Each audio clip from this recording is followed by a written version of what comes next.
Rafael Paiva é o nome para o time do Vasco. O Vasco acaba de aplicar uma goleada em cima do São Paulo em São Januário. Ficou interessado, quer saber tudo que foi que a mídia falou? Então assista esse vídeo até o final. Gustavo Zupac, que coisa, o São Paulo, como é o futebol, né? O São Paulo começa na frente, parecia mandar no jogo com o espaço, o Vasco vai lá com muita força de vontade. Muita.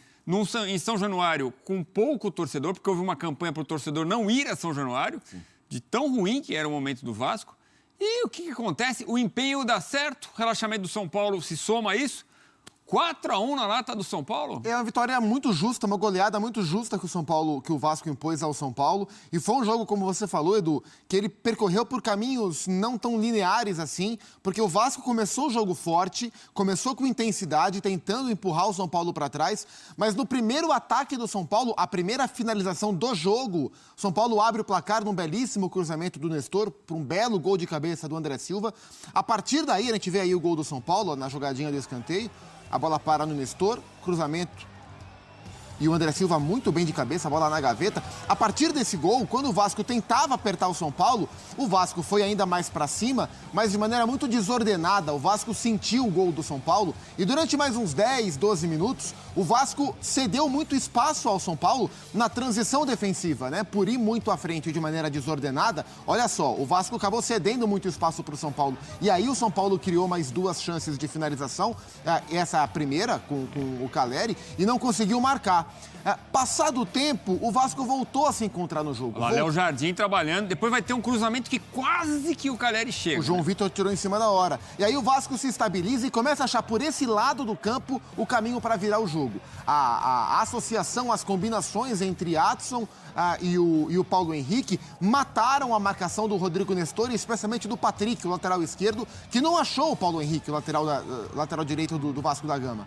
E aí o Vasco encontrou esse corredor direito para construir a sua virada, virou o jogo, primeiro no gol contra do Alan Franco, depois no belo gol do Guilherme Estrela, tá aí o primeiro gol, né? A jogada é pela direita, o Igor Vinícius tenta tirar, a bola pega no Alan Franco e morre lá dentro, e depois no contra-ataque o Guilherme Estrela, que foi uma novidade do Rafael Paiva, o técnico da equipe do Vasco, como um meia, né? Um menino de 19 anos, primeiro jogo dele, como meia central, nesse contra-ataque, ele recebe a bola, faz a linda jogada, corta, acha a batida e vira. São Paulo baixou muito a intensidade depois do gol marcado e o Vasco botou intensidade o jogo inteiro. Em alguns momentos de maneira desordenada, o que se deu espaço, mas foi um Vasco muito intenso contra o São Paulo pouco intenso. No segundo tempo, o Zubeldia fez muitas trocas, tentou tornar o São Paulo mais ofensivo, mas levou pouco perigo, né? O São Paulo até tentou ter presença de ataque, mas não foi de maneira ordenada. E aí o Vasco, a gente já vê imagens no segundo tempo, encontrando espaço para construir vantagem ainda maior. Tá aí o Leandrinho, que entrou no segundo tempo no lugar do Piton, mais um menino do Vasco. E a gente tem que falar dos meninos, do Guilherme Estrela, do Leandrinho,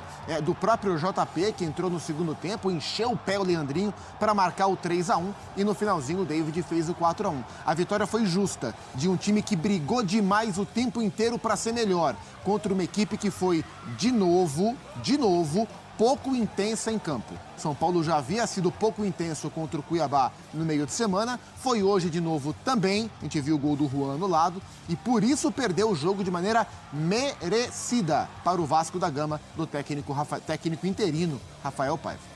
Rafael Paiva, será que continua? No próximo jogo é possível, né? O nome mais forte ainda é o Ramon Dias, que pode voltar ao Vasco. Aquela coisa, né? Foi a SAF que o demitiu, agora com o Pedrinho no comando, o clube associativo, pode trazê-lo de volta por já conhecer os jogadores. Agora ganha pontos, né? Eu até desafinei. O Rafael Paiva ganha pontos com essa goleada, soube jogar com os garotos. O Estrela é impressionante, né? Estreando com o gol da virada no final do primeiro tempo. Achei que você fosse falar, que estrela! Mas tem, né? Teve estrela, né? É ser tão óbvio, mas é boa, né? Não dá pra resistir, né? E ele entrou numa fogueira danada, né? O primeiro jogo dele como titular no time profissional. Tanto e a noção tão grande da fogueira que ele entrou e da importância desse momento para o Clube de Regatas Vasco da Gama, que a hora que o Estrela marca o seu belíssimo gol, o gol da virada do Vasco, ele chora no gramado. É um menino, ele sente a importância daquele momento. Na segunda etapa, ele cai fisicamente, ele cansa, e aí o Rafael coloca o JP, que havia sido titular no último jogo, né, contra o Juventude, no último jogo do Álvaro Pacheco, né, no comando do Vasco. O JP foi titular, dessa vez foi o Estrela, e no segundo tempo o JP veio para o lugar dele. É curioso como o Vasco teve a resposta no jogo de hoje vinda das suas origens, né? A base do Vasco construiu essa grande, não só, né, mas construiu, ajudou a construir, a pavimentar essa grande virada do Vasco sobre o São Paulo. Quer dizer, então, que o Vasco tem que usar a base demais e esse é o caminho para salvar o ano? Não, não quer dizer isso. Mas quer dizer que os meninos são capazes de ajudar de alguma forma, em alguns momentos. Hoje, eles foram fundamentais. 2 dos 4 gols foram marcados pelos meninos. O segundo gol com o Guilherme Estrela e o terceiro gol com o Leandrinho.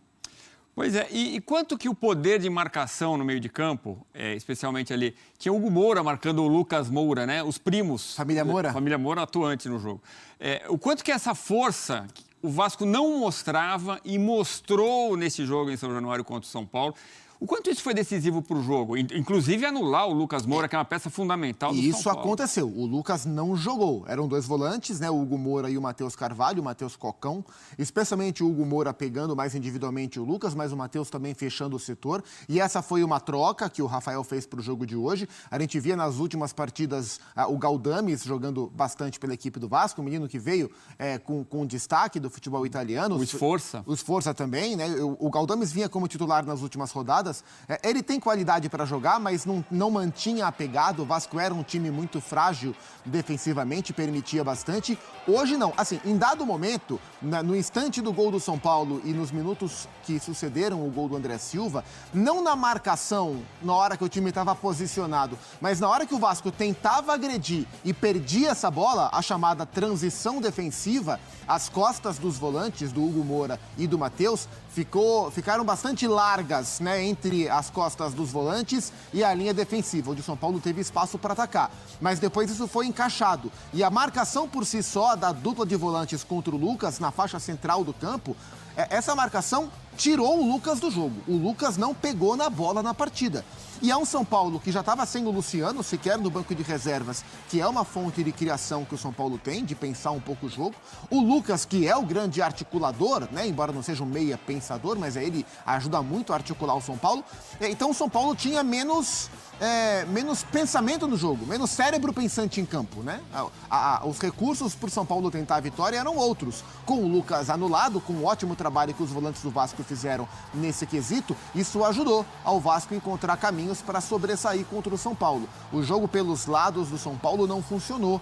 No primeiro tempo, com o Galopo caindo pela direita e o Nestor pela esquerda, depois vem o Michel, porque o Nestor se machuca. No segundo tempo, com o Rato entrando pela direita, com o Galopo como segundo volante, depois o Ferreirinha aberto pela esquerda, o jogo pelos lados não funcionou. E eu queria destacar negativamente, de novo, o Galopo.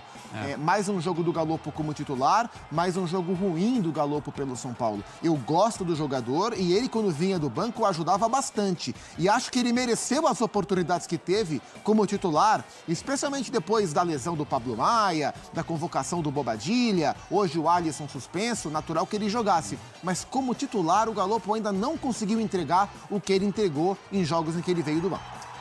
Você falou do Alisson, precisamos falar sobre a ausência do Alisson, quanto isso pesou, né? Mas antes, deixa eu lembrar a classificação. São Paulo, 8º colocado no Campeonato Brasileiro, com 15 pontos. O Vasco sai da zona do rebaixamento, vai à 15ª posição com 10 pontos ganhos. Quer dizer, deixa a zona do rebaixamento, dá uma respirada espetacular. Mas eu te pergunto, Zupac, é uma vitória para virar a página? Será que essa virada sensacional é suficiente para afastar a crise? Eu diria que não, e diria que não dá para ter convicção sobre isso, assim. Não dá para pegar o jogo de hoje e afirmar, não, agora o Vasco encontrou o caminho, deixou uma fase para trás. Porque, Edu, é um campeonato muito difícil, é um campeonato muito equilibrado. Um campeonato onde o Vasco, que é um dos piores times da competição... E teve lei do ex, hein? Teve lei do ex do David, né? É um campeonato em que o Vasco pode ganhar do São Paulo tranquilamente. É um campeonato em que o Criciúma pode ganhar do Botafogo. Amanhã, eu até acho que não vai acontecer, mas o Corinthians pode ganhar do Atlético Paranaense. Essas coisas acontecem. O Fluminense pode ganhar do Flamengo? Pode, também não acho que vai. Pode ganhar do líder. Então, assim, é um campeonato muito equilibrado, né? Olhando, assim, antes do jogo começar, a chance do Vasco ganhar do São Paulo, para a maioria das pessoas... Era de uns 30%. Era. Né? Como o Fluminense talvez seja por aí. E o Vasco não só ganhou, como o Vasco impôs uma derrota dura ao São Paulo, com um placar que foi condizente, se não da parte técnica do jogo, mas na questão da intensidade, da aplicação, da execução da estratégia. Isso foi fundamental? Isso foi fundamental. Para mim, a intensidade que o Vasco jogou, as próprias limitações, porque é evidente que elas existem, elas existiram durante o jogo, mas o Vasco encontrou o caminho através da sua intensidade dentro de campo. E quando a gente fala em intensidade, é o quê? É botar velocidade, é botar ritmo, é botar pressão na posse de bola do adversário, é tentar executar as suas funções com muita força, né? E o Vasco fez isso o tempo inteiro. O Vasco brigou demais e conseguiu executar o seu jogo contra o São Paulo, que não conseguiu. Não é suficiente para a gente cravar que isso vai tirar o Vasco desta situação. Mas é uma vitória muito importante, inclusive para dar tranquilidade para a diretoria escolher o novo técnico com calma, né? Dá para deixar o Rafael Paiva um pouco mais. Se tivesse perdido, haveria um desespero muito maior. Olha, precisamos de um técnico para a segunda. A vitória dá um pouco de calma para que essa decisão, que é importante que seja tomada de maneira rápida, mas mais importante ainda é que seja tomada de maneira certa, né? De maneira racional. E a vitória de hoje dá um pouco mais, né, de tranquilidade para o Pedrinho tomar a decisão. Próximo jogo, Arena Fonte Nova, o Vasco enfrenta o Bahia, quarta-feira. Pois é, pessoal, tá aí mais um vídeo, né? Rafael Paiva, o técnico interino, que já vinha fazendo um bom resultado com o time do Vasco, né? Treinou o Vasco contra o Fortaleza na Copa do Brasil, conseguiu segurar um resultado fora de casa, conseguiu um resultado em casa, levando o time para os pênaltis, conseguiu a classificação. O Vasco hoje está na Copa do Brasil por conta de Rafael Paiva, né? E agora ele assume o Vasco interinamente contra o São Paulo, depois de 4 jogos consecutivos com o Álvaro Pacheco, o Vasco não conseguia ganhar. E agora, com o Rafael Paiva, você viu lá que teve algumas mudanças, né? Ele fez algumas mudanças no time. O Vasco, que aparentemente de início começou perdendo, né, com um gol de cabeça que os caras acharam no ângulo. Não sei se o Léo Jardim foi tarde na bola, não acreditou que a bola iria ali, né? Mas ele ainda tenta, quase que ele chega. Eu acredito que se ele vai um pouco antes, ele chega na bola. Mas isso aí, né? E o Rafael Paiva conseguiu comandar o time do Vasco, que conseguiu o gol de empate. Estrela fez o gol da virada. E assim o time foi até fazer os 4-1 em cima do São Paulo. Um público muito baixo, né? Um protesto da torcida do Vasco. Fez um protesto dizendo que não apoiava o time, né? E o Vasco consegue um resultado. Se esperou 45 segundos hoje para a torcida perder a paciência com o Maicon. Ele errou, né? E no decorrer do jogo, meio que a torcida deu uma esquecida nele. E o Vasco conseguiu a vitória com o comando do Rafael Paiva. Será que é hora de dar uma chance para o treinador? Vocês acham que já é hora de trazer um novo treinador? O nome que sonda é o de Ramon Dias, mas ninguém sabe se realmente isso vai acontecer, né? A gente tem que esperar o que pode acontecer daqui para frente. Acredito que, por enquanto, vai continuar o Paiva, né? Próximo jogo, o Paiva vai estar comandando o time do Vasco. A gente não sabe como né? Porque é um jogo, se eu não me engano, é contra o Bahia, fora de casa, né? Vamos ver como é que o Vasco vai se portar, né? O Vasco, lógico, chega grandão, vai com mais fôlego, né? Para esse jogo. Mas a gente tem que ver, tem que entender, né? Mas eu gostei das mudanças do Paiva. Se vocês gostaram, comenta aqui embaixo. Se vocês gostaram das mudanças que o Paiva, algumas mudanças que o Paiva fez, né? Espero que vocês tenham gostado do vídeo também, né? Deixa o seu like, comenta aqui embaixo, ativa o sininho de notificações, se for novo aqui no canal, já se inscreva para não perder os próximos vídeos. Tamo junto, é nóis, até a próxima. Fui!